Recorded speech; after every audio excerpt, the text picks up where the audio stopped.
김민석 8개월짜리 대표 당선, 물음표 쳤습니다. 수석 최고위원 된 최민희 감당할 수 있을까? 저는 이 정말 여러 장면들이 예상이 됩니다. 눈에 선합니다. 민주당 최고위원회에 앞으로 어떤 일이 벌어질지. 최민희가 이번에 그 경선하는 과정에서도 친정청래계의 대표 선수로 나왔죠. 대표 선수로 나와서 상당히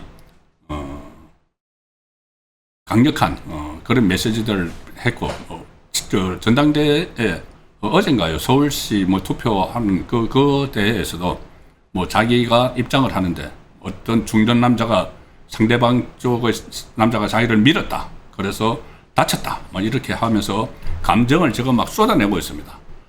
그래서 과연 최민희와 김민석의 대치가 지금부터 시작이 되는데 어떤 모습일까 저도 궁금해집니다.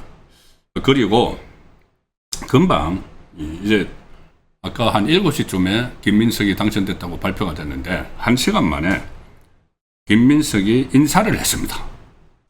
빠른 인사를 했는데 여기서 김민석의 지금 의도가 드러납니다. 김민석은 이재명의 공소 취소를 하겠다고 거의 공약으로 내세웠죠. 공약으로 내세웠는데 오늘 조금 전에 수석 대변인을 발표를 했는데 박성준을 했습니다. 박성준을 수석 대변인 첫 인사에서 박성준, 그리고 대표 비서실장의 김태선 했는데, 박성준이 누구냐? 바로 공소 취소를 위한 모임이 있었죠. 공소 취소 모임에 그것을 진명의 공소 취소 모임을 이렇게 이끌어왔던 사람이고,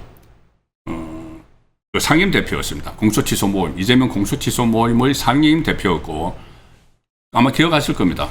국민들은 대부분 다 공소 취소 뜻도 몰라. 박성준이 그때 그렇게 이야기했죠. 국민을 완전히 우습게 알고, 이재명 공소 취소 막 논란이 되고 있는데 국민들은 공소 취소가 뭔지도 몰라. 그래서 밀어붙여도 돼. 이렇게 이야기했던 거 박성준을 조금 전에 김민석이 당대표 되고 나서 바로 수석 대변인에 임명을 했습니다. 그리고 비서실장은 김태선은 바로 공소 취소 모임의 멤버였습니다. 그러면 이거는 김민석 지도부는 이재명 공소 취소를 하기 위한 그 조직이 되는 겁니다. 지금 첫 번째 인사부터 박성준을 공소 취소 모임 상임 대표였던 박성준을 공소 취소는 국민들은 아무도 몰라. 국민들 무식해서 몰라 이 말이죠. 공소 취소를 그렇게 했던 사람을, 논란을 일으킨 사람을 수석 대변인으로 바로 1시간 만에 딱 앉혔다. 자, 이거는 김민석 지도부의 그 지향점 그대로 드러내죠. 이게 바로 위험하다는 겁니다. 이게 바로 이재명 입장에서는 자기 살려고 했지만은 이거 더 빨리 지옥문으로 가는 길이 될지도 모릅니다. 길이 될 가능성이 있습니다. 공소 취소 바로 하면은. 예, 어쨌든 그 내용은 좀 자세히 계속 소개해 드리기로 하고, 일단 오늘 상황 간략히 정리는 먼저 해야 되겠죠. 자, 조금 전에 발표가 됐기 때문에 조선일보 기사 내용으로 요약을 하겠습니다. 다 아시겠지만 민주당 새 당대표의 김민석이 됐다. 선호투표 끝에 정청래를 제쳤다. 그러니까는 마지막 지금까지 권리당원 투표에서는 이렇게 압도적으로 이제 앞서 있었죠. 그런데 오늘 깐 것이 30%가 반영되는 일반 여론조사, 일반 국민 여론조사, 민주당하고 무당청만 이렇게 지지자, 민주당 지지자하고 무당청만 조사한 거, 그 30%를 합산을 하고, 또 오늘 대의원 투표가 있었습니다. 현장에서 대의원 투표 한 10,000명 이상이 참석을 했는데, 그거 이제 합산을 해가지고 최종적으로 깠는데, 그 세 개를 다 합산을 하니까는 권리당원, 그 다음에 대의원, 그 다음에 여론조사 다 합산을 하니까 50%가 안 된다는 거죠. 이기긴 이겼는데. 그래서 그때 선호투표. 그래서 3등 후보 송영길을 1순위로 하고 2순위로 뽑은 사람이 그 정청래냐 김민석이냐 이거 따져가지고 그냥 그걸 다 따지니까 50%가 넘어갔다 해서 당선된 겁니다. 선호투표를 그때 정청래가 저 선호투표에 처음에 반대했다가 나중에 손을 들었죠. 자, 그 선호투표 결과로 어쨌든 당선이 됐습니다. 김민석이 자기 당 대표로 선출됐고 오늘 대전 유성구 대전 컨벤션 센터에서 열렸죠.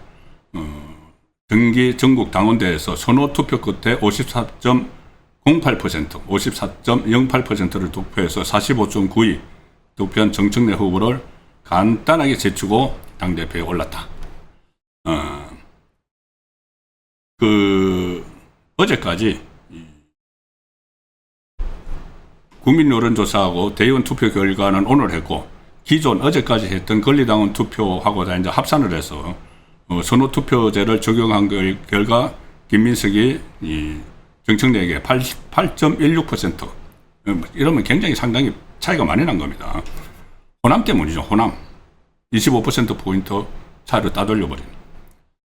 선호투표제는 1차 투표에서 과반 득표자가 나오지 않아서 3등을 한 송영길 후보를 1순위로 투표한 2순위 표를 김민석, 정청래 이게 이제 찍은 대로 합산해서 최종 당선인을 이제 가렸다.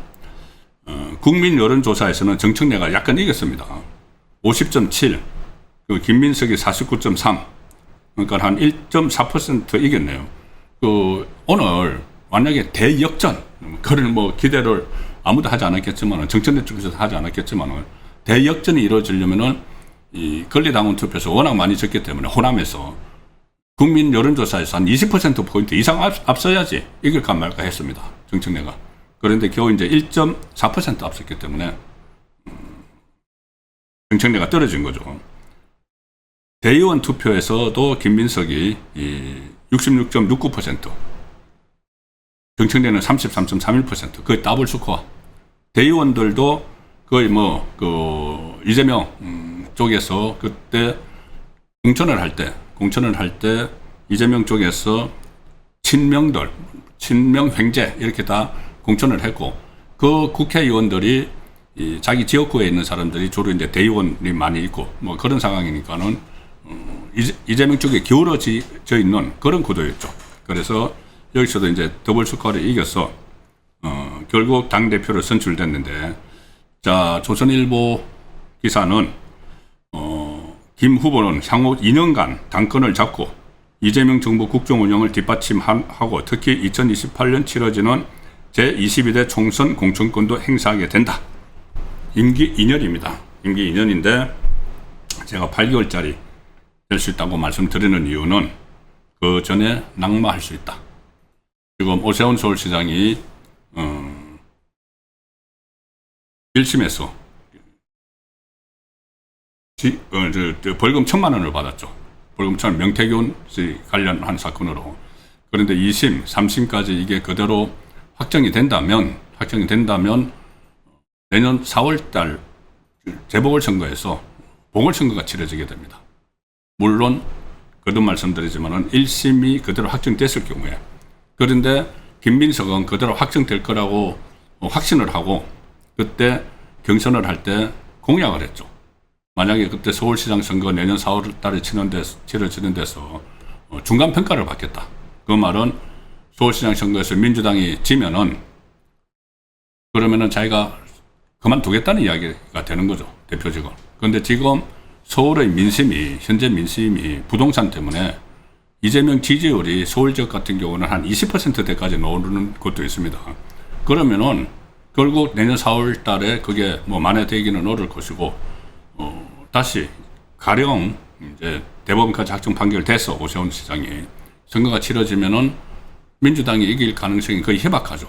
지금 강훈식을 내세운다 이렇게 말이 나오고 있고, 국민의힘에서는 나경원 이야기 나오고 안철수 이야기 나오고 신동욱 이야기가 나오는데, 누가 나오더라도 당대당으로 보면은 지금 이재명의 부동산 정책 대실패로 서울의 민심이 완전히 이재명에게 등을 돌리고 있기 때문에 국민의힘 후보가 이길 가능성이 높아진다. 그러면은 김민석은 약속을 했으니까 당대표에서 나가야 되죠. 8개월 있다가 내년 4월이니까. 그러면은 결과적으로 비대위가 들어서고 그러면은 이재명 정권 자체가 흔들릴 수도 있는 그런 상황이어서 과연 당권을 2년 동안 잡고 2028년 총선 공천권을 행사하게 될지 그 부분을 더 지켜봐야 되는 겁니다. 네, 그리고 최고위원회는 이게 이제 정말 최고위원 되는 거 보고 김민석은 아찔했을 겁니다. 최고위원 당선되는 거 보고. 자, 누가 당선됐느냐? 8명이 갔었죠. 1등이 최민희 그대로 됐습니다. 2등이 박선원.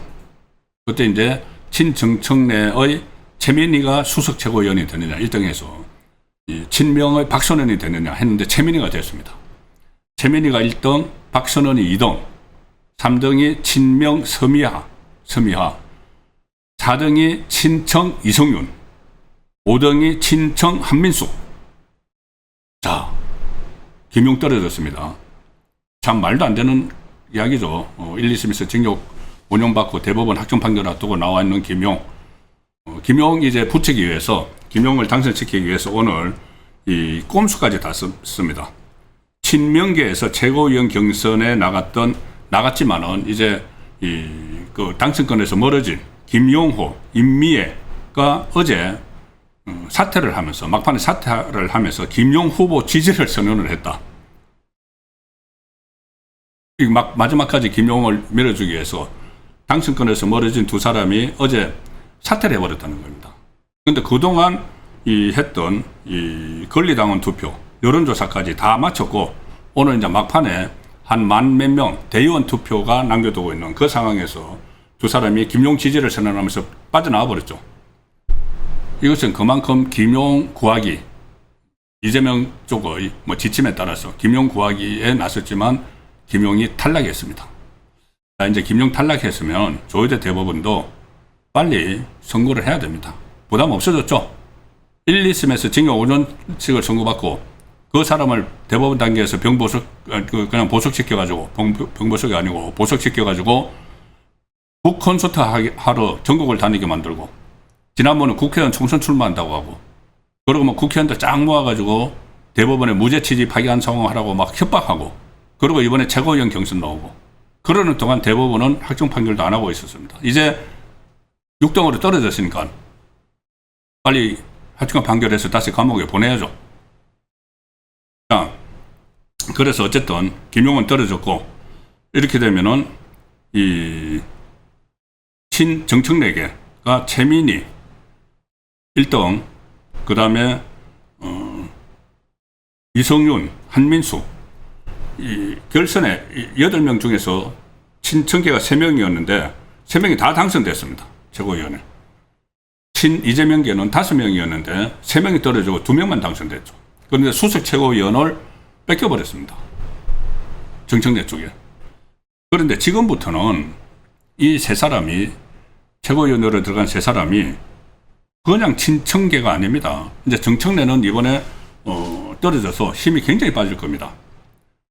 김민석은 오히려 차기 대권 주자로 당분간 초반에는 막 부상하겠죠. 아마 조만간 대권 주자 조사 놓으면 정청래보다 김민석이 확 올라갈 겁니다. 나중에는 좀 위험해지는 상황이지만, 그러니까 친정청래라기보다 지금부터는 친노 친문의 대리인이 되는 거죠. 최고위원회에 들어간 이 세 사람이 친노 친문의 대리인이 되고, 그 중에서 싸움다. 최민희가 수석 최고위원이니까 이재명과 호흡을 맞춰서 그 김민석 대표가 하는 일에 사사건건 해방을 놓고 대립을 하고 할 겁니다. 그리고 특히 지금 민주당 최고위원회의가 이제 앞으로 어떻게 구성이 되는가 하면은 당 대표 정청래가 이제 김민석이 주재를 하고 원내 대표가 당연직으로 들어갑니다. 한병도. 그 다음에 오늘 선출된 5명.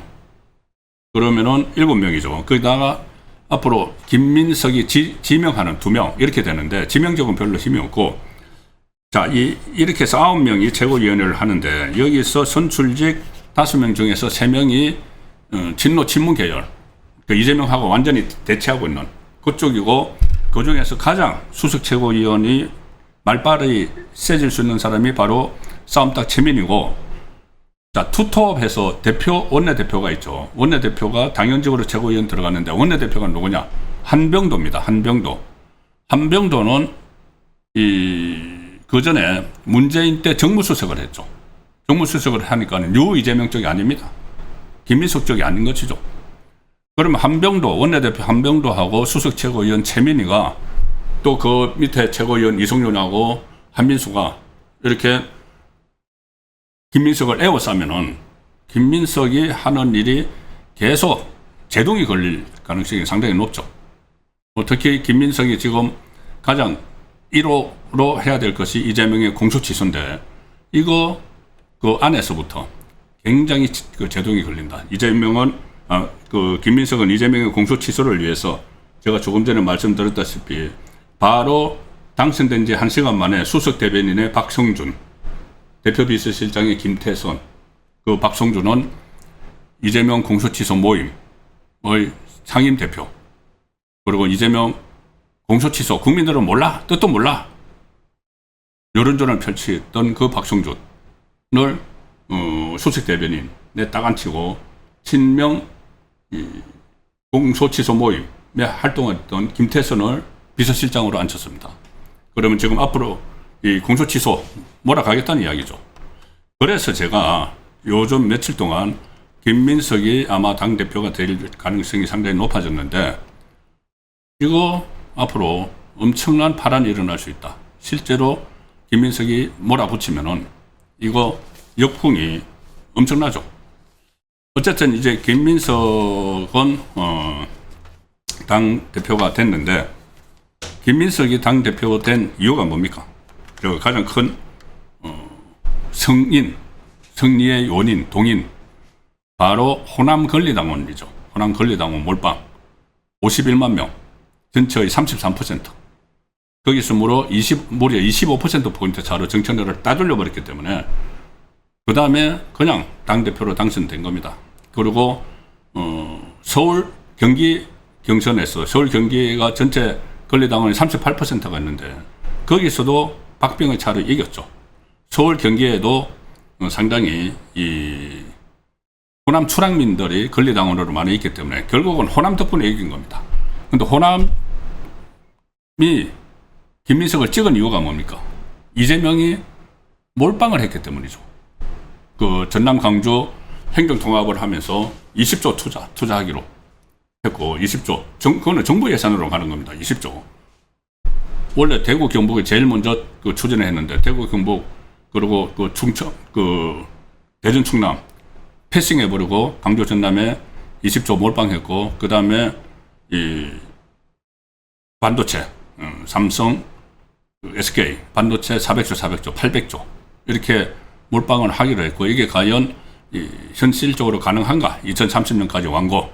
그러니까 이재명이 바로 호남의 투표, 권리당원 투표 들어가기 전날 그 삼성전자 사장하고 SK 하이닉스 사장들하고 정부 뭐 장관들 다 불러가지고 바로 그 호남 투표 들어가기 전날 광주공항 2028년까지 빼. 군사기지 필요 없어. 다 빼. 우리 거기 공장 먼저 들어가야 돼. 이런 선언을 막 했죠. 그런 것들이 결국은 호남의 민심을 완전히 김민석 쪽으로 움직여서 25%포인트 차로 이겨서 오늘 당대표가 된 겁니다. 그러면 기대감, 광주 전남 주민들이 지금 이재명의 그런 몰빵에 김민석을 당대표로 만들었는데 이게 사업 진척이 안 된다. 지금 2028년까지 광주에 있는 군공항을 다른 데로 막 분산하고 뭐 정강스카처럼 하겠다고 하는데 전문가들은 어렵다고 봅니다. 2030년까지. 그러면 한 2028년 총선 무렵에 2028년까지 공항 완전히 뺀다고 했는데 그때 미군도 지금 같이 협의를 해야 되는 거죠. 미군도 그 공항을 사용하고 있기 때문에 군공항을. 그게 잘 안 돼가지고 총선 때까지 이게 제대로 진척이 안 되고 2030년에 완공이 어렵다. 이렇게 되면은 호남 민심이 가만히 있겠습니까? 호남 민심. 그래서 이 김민석이 혹시 서울시장 선거, 보궐선거가 안 열려서 계속 한다고 해도 그러니까는 총선 무렵에 만약에 이게 제대로 안 되면은 호남의 반도체가 제대로 안 되면은 과연 이거 버틸 수 있을까? 그런 생각도 하게 됩니다. 그래서 오늘 당권을 잡았지만 오히려 이게 위기의 시작이다. 이렇게 볼 수도 있습니다.